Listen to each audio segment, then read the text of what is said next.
No kuulasin üleval ekraani vahendusel kõike seda, mis siin toimus, ja mulle meenus minu solidses vanuses, kuidas ma olin Nõukogude armees ja olin köögitoimkonnas.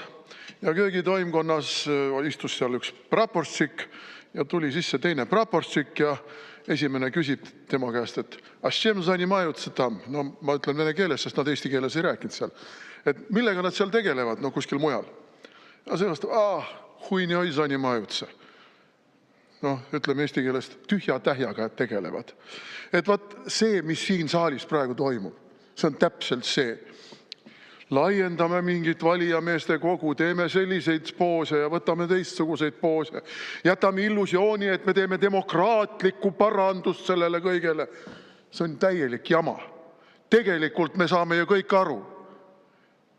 President peab olema kindlalt vabamüürlane, Euroopa Föderatsioonile truu, kontrollitav, juhitav, niipea kui ta natukenegi sentimeetri võrra astub kõrvale, nagu juhtus Karisega Kasahstanis.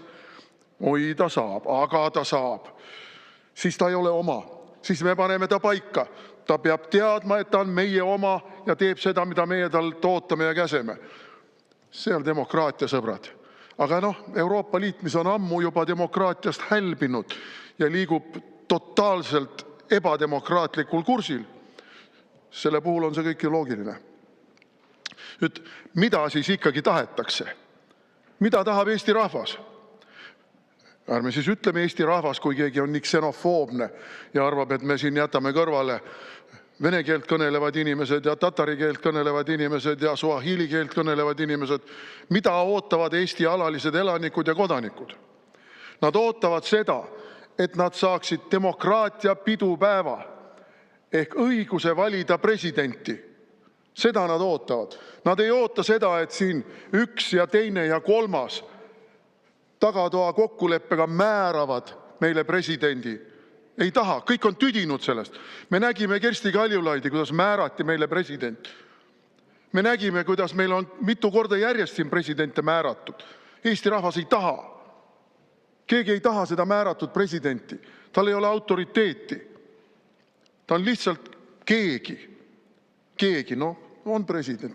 Käib vaheteval lasteaias, loeb laste jutte seal lastele ja surub kuskil kätt ja jagab vabariigi aastapäeval ordeneid natukene ja ei taha Eesti rahvas seda. Eesti rahvas tahab, et tal on keegi, kelle tema on valinud.